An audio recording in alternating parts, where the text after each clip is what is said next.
Halo sahabat Primaya, selamat siang. Kita kembali lagi di Primaya Talk bersama saya Dr. Cindy. Hari ini kita kedatangan narasumber dari Departemen Neurologi nih.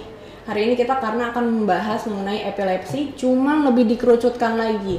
Jadi epilepsi pada wanita usia subur. Nanti kita mungkin akan tanya-tanya, akan ngobrol-ngobrol dan bincang-bincang juga, cari tahu juga apa sih maksudnya epilepsi dan kenapa sih kok di-highlight banget nih pada wanita usia subur gitu.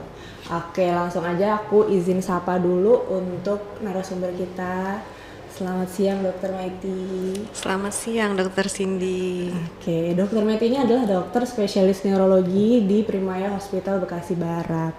Izin dokter, nanti paling aku akan tanya-tanya, nanti aku mau sharing-sharing juga gitu dok. Biasanya kan orang awam nih masih nggak terlalu banyak tahu mungkin ya dok, apa sih epilepsi itu gitu. Biasanya kan mungkin orang awam taunya ayan, sawan gitu ya dok ya.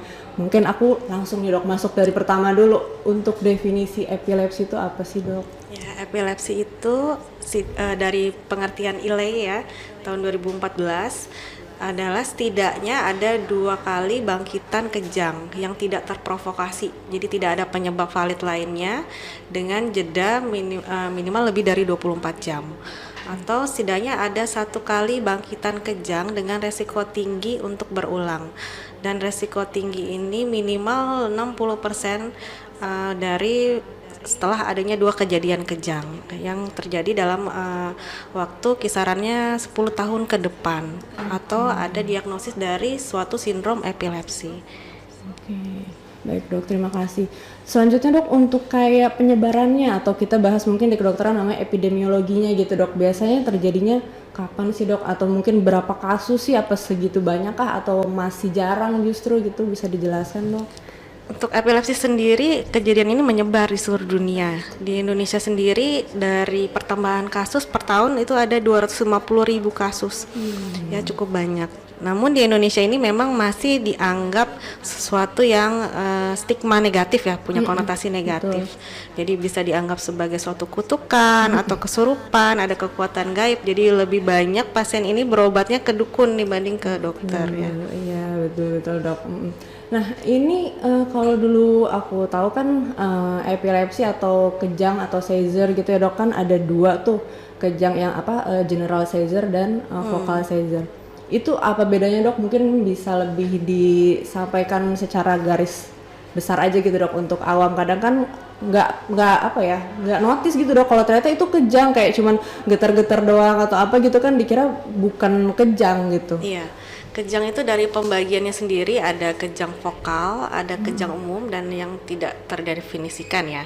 Yang paling kita tahu untuk vokal itu ada suatu vokalitas. Jadi misalnya ada aura, ada perasaan nggak enak dulu sebelum kejang gitu ya.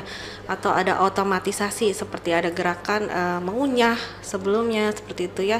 Bisa disertai dengan kehilangan kesadaran atau tetap sadar juga bisa. Jadi vokal misalnya pada satu ekstremitas aja, satu tangan, satu kaki ya, itu kejang vokal.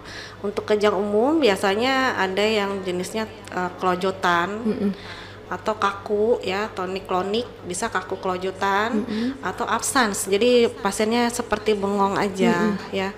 Atau juga atonik. Jadi tiba-tiba jatuh ke belakang gitu ya, terbentur kepalanya, itu bisa.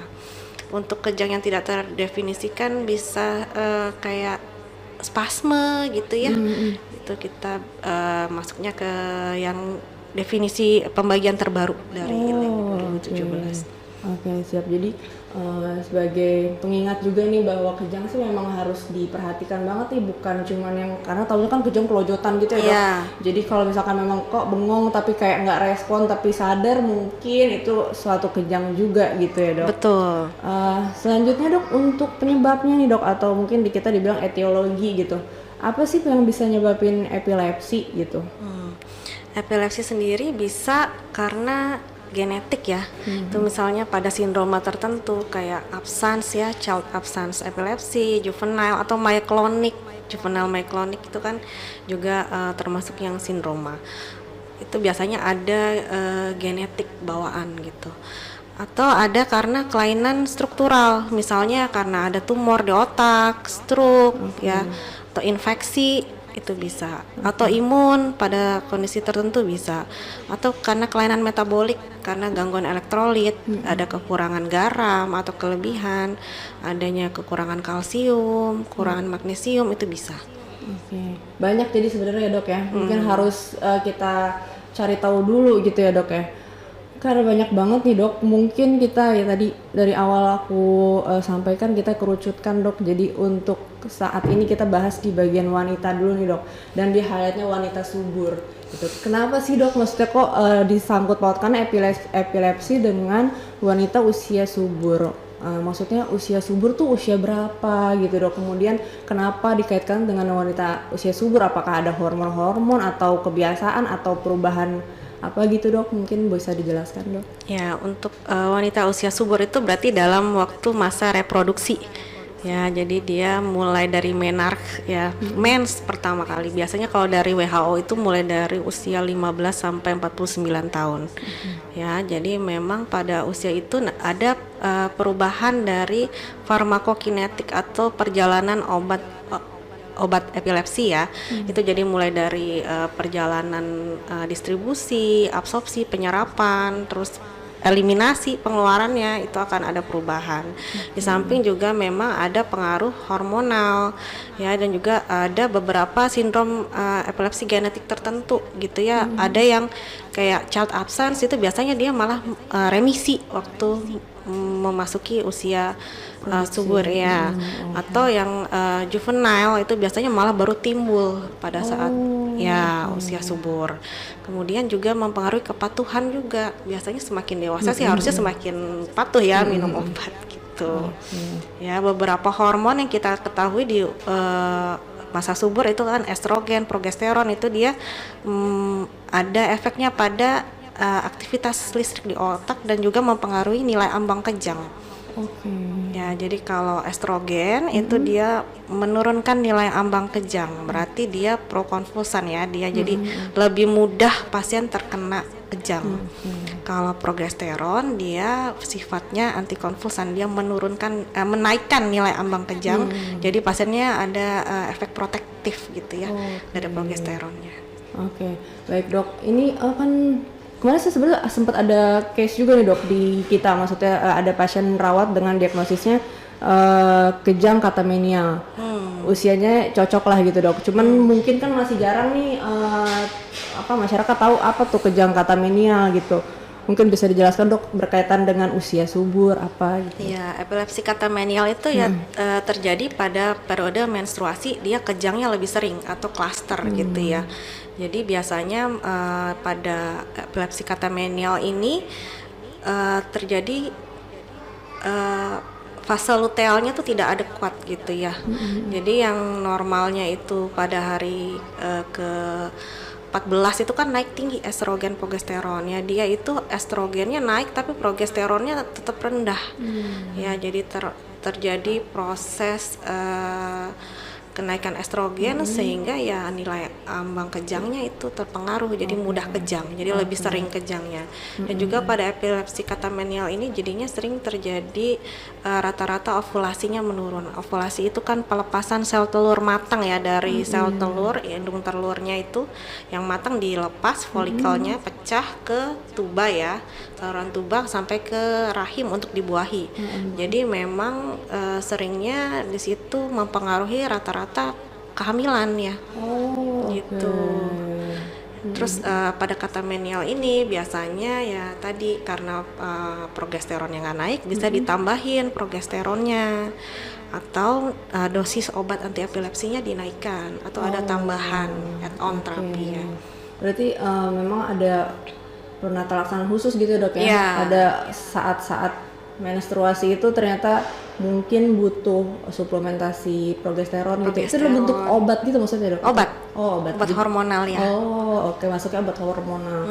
Sama ada mungkin peningkatan dosis tadi ya dok ya? Ya, atau penambahan biasanya. Penambahan. Oh, jadi bukan cuma misalkan tadinya 1 jadi berapa gitu ya dok? Iya, ada tambahan, tapi pada periode menstruasi aja. Oke, berarti tetap harus konsul ya dok, nggak bisa? Tetap. Apa bisa misalkan udah, karena misalnya nih dok kan biasanya pasien epilepsi udah dari kecil gitu, udah maksudnya udah sering-sering minum obat kayak gitu, terus tiap mens obatnya selalu begitu, apa justru tiap mens harus kontrol dulu gitu dok?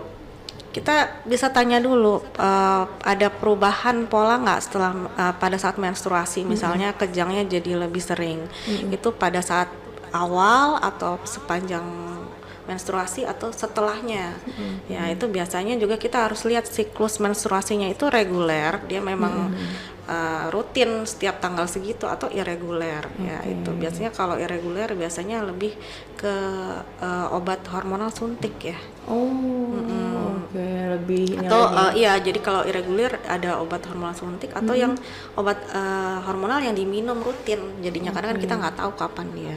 Oke, siap-siap dok. Bicara tentang obat nih dok, obat anti epilepsi kan apa ya? Mungkin kalau yang saya tahu gitu dok, obat anti epilepsi kan mungkin berefek juga tuh dok pada hormonal, selain untuk memperbaiki hormonal itu sendiri gitu dok. Tapi kayak misalkan yang buat bisa naikin berat badan gitu dok, gitu, atau bisa tuh yang hirsutisme, ada bulu-bulu halus pada perempuan biasa kan jadi kekhawatiran gitu dok. Betul. Nah itu bisa dijelaskan gimana dok? Ya, untuk obat anti epilepsi ada yang mempengaruhi kecantikan. Misalnya pada penggunaan phenytoin ya, itu ada efek samping, ada penebalan pada gusi. Dan juga bisa jadi hirsutisme. Hirsutisme itu adalah penumbuhan rambut yang tidak normal pada wanita mengikuti pola seperti pada pria ya. Misalnya pada ada kumis, janggut, kemudian bulu dada ya, punggung, ya itu namanya hirsutisme. Kemudian ada juga yang membuat rambut rontok, misalnya pada golongan valproat ya. Kemudian ya itu tadi ada yang mempengaruhi berat badan, ada juga yang menurunkan berat badan. Jadi tergantung, misalnya pasiennya sudah kelebihan berat badan, jangan kita kasih obat anti epilepsi yang efeknya menaikkan berat badan. Nanti jadi semakin sulit ya. Jadi kalau pasiennya sudah kurus ya boleh kita kasih yang dia efeknya bisa menambah berat badan gitu. Ada pilihannya sendiri. Memang banyak banget kan ya dok obat anti epilepsi, jadi memang harus selalu dikonsulkan gitu ya dok. Iya betul. Untuk pemilihan obat anti epilepsi ini memang cukup tricky ya. Jadi betul. Ternyata banyak efek sampingnya juga ya kan. Biasanya cuman taunya maksudnya bahaya, cuma nggak tahu bahayanya itu apa gitu ya dok ya. Iya betul. Terus ini dok, menjadi pertanyaan juga nih tadi. Kalau epilepsi ini kan maksudnya wanita dengan epilepsi mungkin ada stigma atau ketakutan tersendiri juga tadi untuk menikah gitu ya dok. Ini bagaimanakah dok? Karena tadi kan dibilang akan mempengaruhi hormon, ovulasinya akan terganggu gitu. Terus mungkin ya pada saat kehamilan kan minum obat anti epilepsi itu panjang gitu ya dok, jangka waktu yang panjang. Pada kehamilan bisa nggak gitu? Bagaimana tuh dok? Ya, untuk penderita epilepsi jangan takut ya, bisa menikah, bisa hidup dengan baik gitu, asalkan ya kondisi kejangnya ini terkontrol ya. Jadi kalau memang mau menikah, rencana punya anak, ini dari jauh-jauh hari sudah dipersiapkan ya, terutama untuk pemilihan obat anti epilepsi yang aman ya. Untuk rencana kehamilan terutama itu kita ada pilihan obat anti epilepsi untuk resikonya diminimalkan. Jadi semua obat anti epilepsi ini kan sebenarnya dia kontraindikasi untuk ibu hamil ya. Ada resiko cacat janin. Ya, jadi dari jauh hari itu kita bisa dipilih obat anti epilepsinya yang relatif cacatnya rendah. Kemudian dosisnya bisa disesuaikan atau diturunkan. Yang tadinya obatnya misalnya banyak, ada beberapa macam politerapi, bisa dicoba untuk monoterapi atau satu jenis obat aja. Jadi untuk kemungkinan cacat janinnya lebih rendah. Cacat janin ini kan biasanya terjadinya paling sering pada trimester awal kehamilan, ya, di mana di situ terjadi pembentukan organ-organ. Nah, makanya dari sebelumnya kita udah harus diatur, jangan sampai saat hamil terus abis itu baru mau diganti. Itu resiko untuk paparan obat yang banyak ya, politerapi itu jadi lebih meningkat. Belum lagi ada resiko alergi, tidak cocok ya, efek samping lainnya banyak. Jadi memang kalau mau hamil, mau nikah harus konsultasi lebih jauh sebelumnya, jangan saat atau sudah menikah, karena takutnya nanti sudah terlanjur hamil. Oh iya. Terus ini kan tadi harus ada waktunya gitu ya dok ya, nggak boleh langsung tiba-tiba, maksudnya udah nikah, udah hamil baru konsul. Berapa lama sih dok kira-kira maksudnya persiapannya kira-kira nih gitu, misalkan ya mau nikah gitu, atau mungkin harus menunggu dulu ya efek obatnya selama berapa lama gitu, ada nggak dok? Intinya sih yang penting epilepsinya nih harus sudah terkontrol dulu ya, kemudian obatnya ini sudah efektif.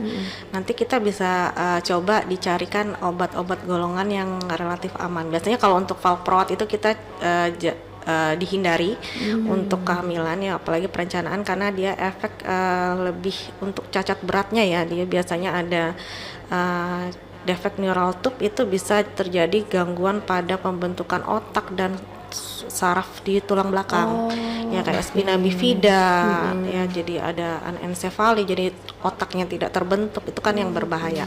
Tapi kita pilih yang efek cacat janinnya lebih rendah ya.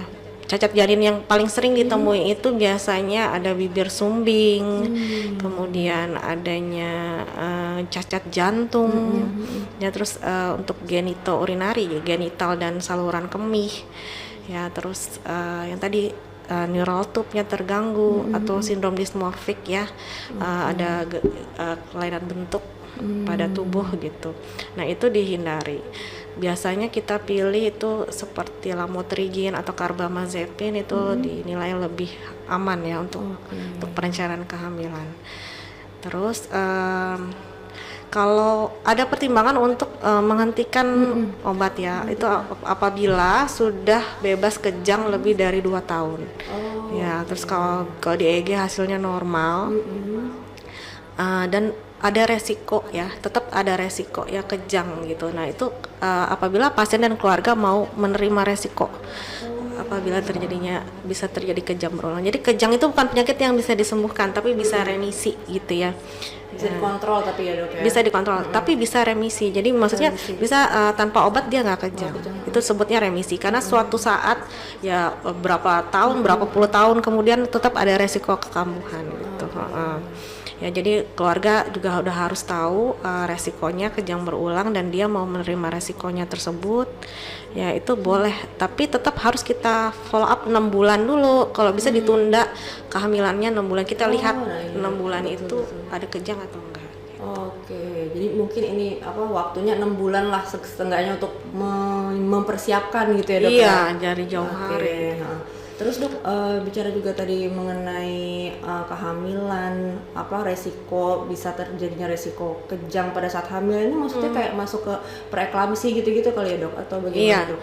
Jadi kalau pada kehamilan itu ada resiko terjadi preeklamsi ringan pada ibu, ada resiko hipertensi pada kehamilan, perdarahan pervaginam ya saat proses kelahiran, dan juga resiko yang itu harus dilahirkan di rumah sakit. Makanya untuk ibu dengan epilepsi kalau bisa lahir di rumah sakit, karena ada resiko lahir prematur juga.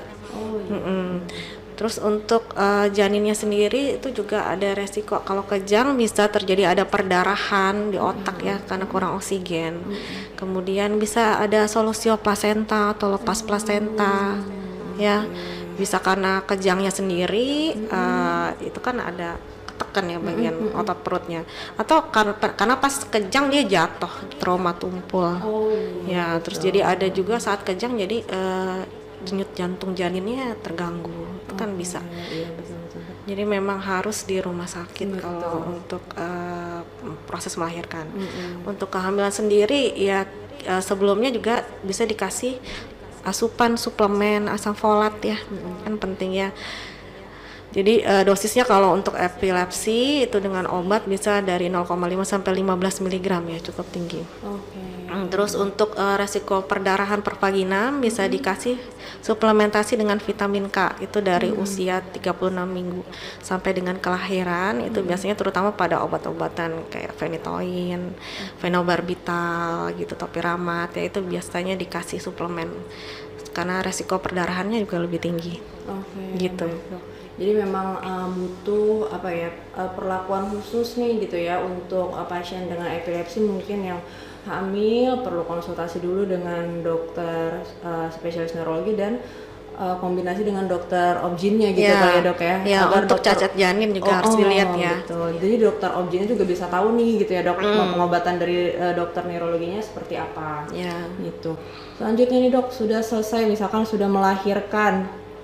Ini obat misalnya tadi diputuskan untuk memberhentikan obat dulu sementara hamil gitu ya dok. Habis itu selesai nih hamilnya udah melahirkan. Itu obatnya dilanjut lagi atau gimana dok? Kalau yang tadi kan syaratnya kan tadi ya udah lebih dari 2 tahun, bebas kejang. Bisa kita follow up aja dulu. Cuman kalau untuk menyusui itu pilihan obatnya juga menyesuaikan ya. Jadi ada beberapa obat anti epilepsi yang ada efek sedasi.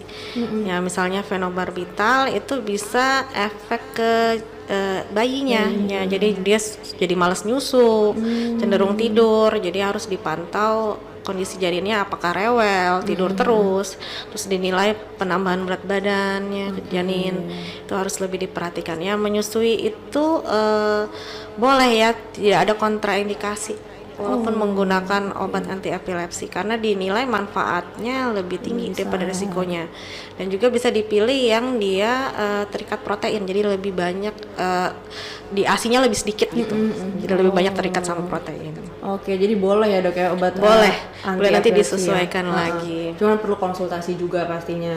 Ya. Maka tadi takutnya takut gitu ya dok ya, apalagi mungkin beranggapan misalnya sudah nggak minum obat kok baik-baik aja, terus habis itu ketakutan untuk obatnya nyampe ke ASI gitu kan, jadi mungkin nggak minum justru kayaknya mungkin lebih beresiko ya dok ya. Takutnya nanti malah terjadi hal yang tidak diinginkan, jadi memang harus konsultasi dulu gitu. Ada lagi dok mungkin yang mau ditambahkan highlightnya yang perlu diingat nih untuk epilepsi dan wanita usia subur gitu dok? Mungkin untuk ini ya, ada interaksi antara obat anti epilepsi dengan KB hormonal jadi ada beberapa obat itu dia bisa bisa efek ke KB, jadi ada kegagalan dalam perencanaan KB gitu. Jadi misalnya obatnya ini yang mungkin bisa dipilih yang tidak ada interaksi dengan KB hormonal, atau KB hormonalnya diganti dengan yang non hormonal, kan banyak ya. Bisa pakai kondom atau spiral gitu ya. Itu bisa karena bisa saja juga dari KB itu menurunkan kadar plasma dari obat-obat anti epilepsi, itu juga bisa. Jadi obat epilepsinya juga harus disesuaikan lagi, kalau enggak nanti malah jadi lebih sering kejang gitu ya untuk perencanaan itu. Dan juga saat wanita epilepsi ini menikah ya, dia biasanya kan mungkin ya untuk disfungsi seksual ya. Ya karena ya itu tadi bisa ada komorbid depresi ya kan, ada konotasi negatif dari stigma dari masyarakat ya. Kemudian ada ya psikososialnya terganggu, efek dari obat anti epilepsi sendiri atau dari epilepsinya sendiri itu kan mempengaruhi pengalaman ya dan kepuasan ya saat aktivitas. Ya gitu. Paling perlu mungkin perlu konseling gitu ya dok ya sebelumnya. Iya betul. Jadi lebih mempersiapkan gitu ya. Sesuai sama tadi ya, mungkin kan beda nih kehidupan wanita usia reproduksi dengan sebelum menikah gitu ya dok, karena kan jadinya banyak tuh mungkin yang akan dipikirkan, takut ini takut itu. Jadi sebaiknya mungkin emang konsultasi dulu, kemudian bisa ada penatalaksanaannya sendiri gitu ya dok ya, masing-masing. Oke, baik dok. Sepertinya sih udah lumayan banyak nih dok yang kita bahas, mulai dari masih belum menikah sampai menikah, sampai punya anak, dan sampai menyusui gitu ya dok ya. Betul. Udah lengkap. Ada lagi mungkin dok yang perlu diingatkan atau ditambahkan atau pesan-pesannya dok?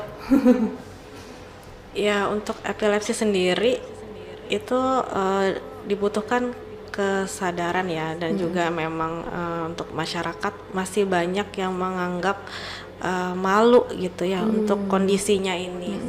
Padahal sebenarnya banyak yang bisa hidup dengan baik dengan kondisi dia terkontrol kejangnya, walaupun dia minum obat harus seumur hidup, tapi dia bisa menjalani kehidupannya dengan baik. Itu Bisa ya, jadi jangan merasa malu, jangan juga kita mengecap orang dengan epilepsi itu cacat gitu. Sebenarnya bisa untuk ya hidup dengan baik lah di masyarakat, ya berdaya guna, bisa mengejar cita-cita, impian bisa, tapi memang mungkin ada keterbatasan ya.